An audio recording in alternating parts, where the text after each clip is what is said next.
We've got the Toyota Corolla Cross and the RAV4 in our comparison this week. So welcome to the Motormouth YouTube channel. I'm Zach. I'm Andrea. If you like this comparison, we do them regularly, so you might want to subscribe and hit the bell, and also follow along on Instagram. It's Motormouth_Andrea. Let's get into it. These two vehicles are in different categories. The Corolla Cross is a subcompact crossover and the RAV4 compact.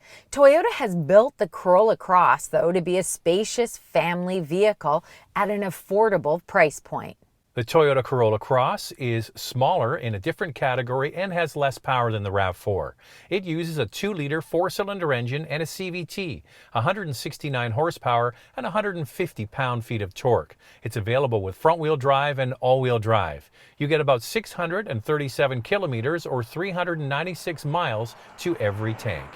Toyota recently announced that a hybrid option will be available later this year. It'll feature 194 horsepower and will come standard with all-wheel drive. The RAV4 has 3 powertrain options. The gas model has a 2.5-liter 4-cylinder paired to an 8-speed automatic transmission, 203 horsepower and 184 pound-feet of torque. Front-wheel drive and all-wheel drive options are available. It gets about 675 kilometers, 420 miles to each fill. The RAV4 Hybrid has a 2.5-liter 4-cylinder matched to an eCVT with Toyota's Hybrid Synergy drive. It produces 219 combined horsepower and it's standard all-wheel drive. And finally, the plug-in hybrid option, the Prime, with 68 kilometers, 45 miles of EV range and a combined 302 horsepower and standard all-wheel drive. So you might be wondering, why are we comparing two different vehicles in two different classes? Because I think a lot of people, when they have a family and they're thinking we need a new vehicle, what fits our lifestyle better? And depending on the price you can afford and what you need, one might be more attractive over the other. That's kind of why we're doing this. The Corolla Cross is actually quite a spacious crossover, and the dimensions are fairly close to the RAV4. You know, in the past, Toyota only had the CHR, and that is a tiny option. So I think it's a great idea that they have filled this gap at an affordable price point. When we get into the fuel economy, that is coming up in a little while. With the hybrids, they announced the fuel economy for the hybrid and the RAV4 hybrid. You'll be shocked that which one gets the better fuel economy, which is why we're doing this. The Corolla Cross is a comfortable daily driver, but has the same issue as the non-hybrid RAV4. The engine gets a bit loud.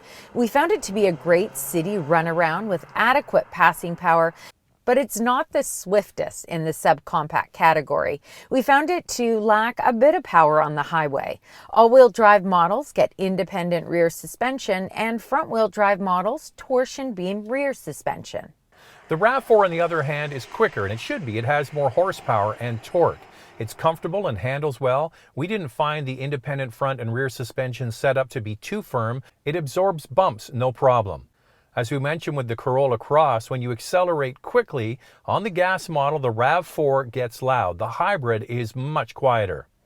Multi-terrain select is standard on all-wheel drive models. It's a system that regulates wheel spin and automatically adjusts the engine throttle and traction control. The RAV4 also has available dynamic torque vectoring all-wheel drive, which helps enhance responsiveness and stability by sending up to 50% of the power to the rear and then further distributing that power to either the left or right side. Both the 2022 Corolla Cross and RAV4 come standard with Safety Sense 2.0. Blind spot monitoring and rear cross-traffic alert are available on the Corolla Cross and standard on the RAV4. But for 2023, both will have standard Safety Sense 3.0, and blind spot monitoring and rear cross-traffic alert will be standard on the Corolla Cross. I got a theory, Andrea. I think that Toyota intentionally makes their gasoline models a bit noisier so that when you get in the hybrid, you go, oh, this is the one for me. Well, funny that you mentioned that, because a follower did go and test drive both, and the dealership said you have to drive the gas model first. And then once he got in the hybrid, he was like, what? Okay, I'm buying the hybrid. But it's interesting because this complaint about the noise at hard acceleration of the RAV4, it's been out since 2019, this latest kind of model and look. we as auto journalists, the whole community has been saying the same thing. Yeah. And they're always about constant improvement at Toyota, but they haven't touched that. Nope. And I wonder if it's because it helps sell their hybrids. Well, or that the gas model sells anyway. Yeah, So yeah, that's they're true. thinking to themselves, why do we have to change anything? It's a huge seller for us. Anyway, right below, are you in on my conspiracy theory? The RAV4 offers a rugged exterior design with a ground clearance of 8.3 inches to 8.5 inches, depending on the trim you choose, and 8.1 for the hybrid. The RAV4 comes standard with LED headlights, body-colored door handles, 17-inch wheels, and a temporary spare tire. If you're looking for a more adventurous look, the TRD Off-Road might be the one for you, with 18-inch TRD alloy wheels, all-terrain tires, and an off-road tuned suspension. The RAV4 Trail or Adventure in the U.S. features a more aggressive grille, large over fenders, fog light surrounds, and unique wheel designs. The RAV4 Top Limited trim has 19-inch wheels, chrome accents, and projector LED headlights. For 2023, there is a new hybrid model called the Woodland Edition, which features a TRD tuned suspension, bronze-colored wheels with all-terrain tires, roof rails, and crossbars. This is the first hybrid off-road special edition SUV for the brand. The Corolla Cross has only been out for 1 year, so they don't have all these extra trims just yet, but it is a vehicle that has a modern exterior design and a sporty front end. It has a black grille, flared fender arches, and integrated rear bumper. LED headlamps and 17-inch wheels. There's also available 18-inch wheels, and you get a temporary spare tire. A hybrid model is coming for 2023 with a more unique grille design, standard 17-inch alloy wheels, roof rails, a sport-tuned suspension, LED headlamps, and tail lamps. The Corolla Cross Hybrid XSE is the sportiest trim. It gets 18-inch wheels, premium LED headlamps, new tail lamps, and fog lamps. No pricing has been announced for the 2023 models. The RAV4 received a facelift for 2022, and it was pretty tiny. It got some new headlamps and fog lamps, but the headlamps aren't even standard. Yeah, it's the old headlamp for the lower trim models, the new headlamp for the higher trim models. Anyway, that's what you get. The Corolla Cross is one of the smartest looking small new entries I've seen in a while. The Corolla Cross Hybrid has a unique grille, so it differentiates it from the regular Corolla Cross model. I think that's a good idea. I've been hearing some negativity towards it, that some just don't like the look of the grille. I liked it when we were at our Texas event and we saw it for the first time. Well, that's one of the things is, you know, when you see cars in pictures, they don't always do them justice, right? No. And you have to see it in person. And trust me, once it's been on the road for 6 months, people go, oh, there's a Corolla Cross Hybrid, and it'll be like a non-event. The fact that they came out with a hybrid, yes. Here's our used car alternative from CanadaDrives.ca. We chose a 2019 Toyota RAV4 XSE Hybrid with 57,000 kilometers on the clock for $42,590. Click on the tab or the link in the description below to find more vehicles in this category from CanadaDrives.ca. As you would expect from Toyota, the RAV4 and the Corolla Cross offer practical interiors that are well laid out with plenty of storage. Both come with standard cloth seats and available softex, which is Toyota's leatherette. Here's some great news. If you're ordering one of these, make sure you order a 2023 model. Both get the new Toyota multimedia system with wireless Apple CarPlay and Android Auto, dual Bluetooth phone connectivity, and standard 8-inch touchscreens.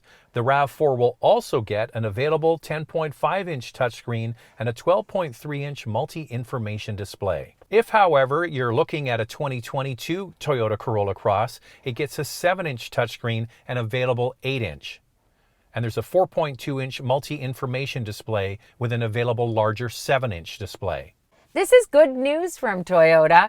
Finally, we're getting wireless Apple CarPlay and Android Auto, and they actually carried it through to the subcompact category with the Corolla Cross. Well, they're kind of just catching up to what other brands. Now, not all brands have wireless Apple and No. Android in the subcompact category, but you know, the new Taos from Volkswagen has it, Yeah. and some other vehicles. So shop around. It's one of those things you think, oh, do I really need it? But you know what? The advantage is, if you don't know what it is, you can leave it in your purse or in your pocket, in your jacket pocket. When you get in, it'll automatically pair with your phone. You don't have to pull it out, which you shouldn't be doing anyway. Yeah. If you have the old system, you have to get your phone out, plug it in, put it in the armrest or whatever. Once you go that extra step, Andrea, it's like having heated seats. Once you've had it, you want it every time. Yeah, it's a really nice feature. I'm curious what the 10.5-inch RAV4 screen is going to look like, and where is it from? Typically, Toyota will share screens. The Venza? Venza is 12.3-inch on that top trim. Then I thought, what about the Tundra? But I don't think it's 10.5-inch. Anyway, we're getting it. So that's Yeah. good news. And if you're, like I said at the beginning, if you're kind of on the fence, could you get a 2022? Do yourself a favor and get a 2023. The top trim of the Corolla Cross has all the extra features to keep you comfortable. A power rear door, wireless charger, an 8-inch touchscreen, the JBL audio system, a power driver's seat, softex upholstery, a 7-inch information display, and a moonroof. Features like heated front seats, a heated steering wheel, and Apple Carplay and Android Auto are available on the lower trims. The RAV4 XLE Premium trim would be the most comparable trim to the top Corolla Cross model. The RAV4 will cost you an extra $3,700 Canadian and just under $4,900 in the US. So what can you get in the RAV4 that you can't get in the Corolla Cross? Well, things like the bird's eye view camera. That's the around view that comes up on the center display audio system. A panoramic view monitor, power passenger seat with height adjustment, that's new for 2022, driver seat memory, ventilated front seats, heated rear seats, a power rear door, you get that on the Corolla Cross, but this comes with the kick sensor, a panoramic sunroof, which is available only on US sold RAV4s and not available on Canadian RAV4s. Most of these features come on the top trim RAV4 for around $42,000 Canadian or just under $37,000 US, which is a $9,000 premium in Canada and the US over the top trim of the Corolla Cross. So I think most people are probably going to go with, let's say, the top trim of the Corolla Cross and then maybe be cross-shopping it with the XLE trim of the RAV4. So I think, yeah, people are looking at fully loaded Corolla Cross, medium loaded RAV4, and I think they actually stack up fairly well. I'm curious, what is the price point going to be of the Corolla Cross Hybrid? If the RAV4 Hybrid starts at just over $33,000 Canadian, is it going to be priced well under $30,000 Canadian? I'm wondering about that. Well, they typically have a ladder, right? So they don't offer it on all trims, but the trim they do start on, it's about $800 more in the US market and about $1,800 more in Canada. So you can do the math on that. The wheelbase of the RAV4 and Corolla Cross are very close, making the Corolla Cross a good family vehicle. However, the RAV4 is longer by almost 5 inches and an inch wider. They offer about the same front headroom, but the Corolla Cross has an extra 2 inches of front legroom. The RAV4 has an inch more second row headroom and almost 6 inches more rear legroom. The RAV4 wins in cargo capacity behind the second row with an extra 10.9 cubic feet of space, but there's not a huge difference in overall cargo space, only an extra 3 cubic feet for the RAV4. Let's start with the Corolla Cross and let's start with pricing. The base front-wheel drive model in Canada is just under $25,000. In the US, it's $22,500. The top XLE all-wheel drive in Canada is just under $34,000 and just under $28,000 in the United States.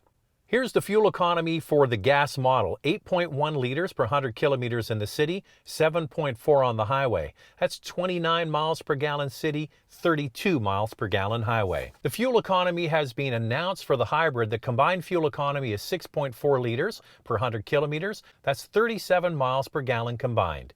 The towing capacity of the Corolla Cross is 1,500 pounds. Here's the pricing for the RAV4. The gas model base front-wheel drive starts at just under $29,000 Canadian and just under $27,000 in the U.S. The base all-wheel drive model starts at just over $31,000 Canadian and just over $28,000 in the U.S. The top limited all-wheel drive model is just under $43,000 Canadian and just over $36,500 in the U.S. The RAV4 Hybrid starts at just over $33,000 in Canada and just over $29,500 in the U.S. The plug-in hybrid, the Prime, starts at just over $46,000 in Canada and just over $40,000 in the U.S. Here's the fuel economy. The all-wheel drive gas model gets 9.4 liters per 100 kilometers in the city, 7.1 on the highway. That's 25 miles per gallon city, 33 miles per gallon highway. The RAV4 Hybrid gets a combined 6 liters per 100 kilometers, 40 miles per gallon. The plug-in hybrid earns a combined city highway rating of 2.5 liters equivalent per 100 kilometers. That's 94 miles per gallon equivalent. The RAV4 can tow 1,500 pounds, but the trail or adventure models can tow 3,500 pounds. The hybrid is rated to tow less than 2,000 pounds. Toyota offers a warranty of 3 years or 60,000 kilometers, 36,000 miles. I'm not sure if you caught that, but the RAV4 Hybrid gets better fuel economy than the Corolla Cross Hybrid. Yep. So the RAV4 Hybrid is rated at 6 liters per 100 kilometers combined, 6.4 for the Corolla Cross Hybrid. That's 37 miles per gallon for the Corolla Cross, 40 for the RAV4 Hybrid. What? I know. What? It's a smaller vehicle, but they've taken the powertrain from the Corolla Hybrid, which is a front-wheel drive model, and made it an all-wheel drive model, whereas the RAV4 Hybrid is standard all-wheel drive, and the powertrain was made for that. But the other thing is, we're getting kind of off these two cars. Corolla is going to be adding all-wheel drive as well. Just a little subplot there. It's more hybrids, more options. That's all good news. But the most efficient of the bunch, outside of the plug-in, is the RAV4 Hybrid. Yep. Awesome vehicle. Yeah, and it's my favorite. I say, you know what, Andrew, I'm going to say it again. The RAV4 Hybrid is the best vehicle on the road. Should I go through the reasons why? Oh, gosh. Sure. People are here. They want to know. Yeah, they want to know. You've got a compact crossover, the most popular category. It is the best-selling vehicle in North America is the RAV4. Yeah. Then you've got an ultra-efficient, we just figured that out, hybrid system. And the price of this thing is absolutely nailed down. It's the $33,000 car in Canada. In the U.S., it's even cheaper. That's a lot of vehicle for the money. Before we go, because some people will say you didn't bring it up, there has been an issue reported around the RAV4 hybrid in the province of Quebec. Now, if you don't know Quebec, if you're not watching this in Canada, they get a lot of snow. It's a cold place. They put salt on the roads, and there's corrosion happening in the orange cables that connect the battery pack to the hybrid system, and it's not being covered by Toyota right now under warranty. So if the car's out of warranty, it's about $6,000 to repair it. It's actually a little bit more than that. There's a class action lawsuit from a Montreal owner right now filed against Toyota. He wants compensation for $7,000 in repairs and also an extra $300 for the hassle of it all. We have another follower who is having the same problem, and Toyota, from what I understand from him, is not paying for this repair. And so these guys are pretty frustrated. I guarantee you they're going to get backed into a corner on this one. If the press is bad, I mean, we're talking about it. Yeah. And people are out there spreading the information about a highly reputable company, they should probably do something about it. Well, we're just speculating, so that we have nothing official to share. And online, they have named it Cablegate. Everything's got gate next to it. Yeah. Poor old Watergate, eh? They took that and stuck it on everything. Well, Volkswagen had Dieselgate. Now it's Toyota's turn. Yeah. All right, we're all done. What do you think of that? Which one would you choose? Type below. We'd love to hear from you. What else do they need to do? Subscribe, hit that notification bell. You'll be notified when all of our reviews drop. We put out a lot of unique content each week. And also follow along on Instagram, Motormouth_Andrea. I give a sneak peek of what's coming up on the channel and when all the reviews drop. Check us out next time.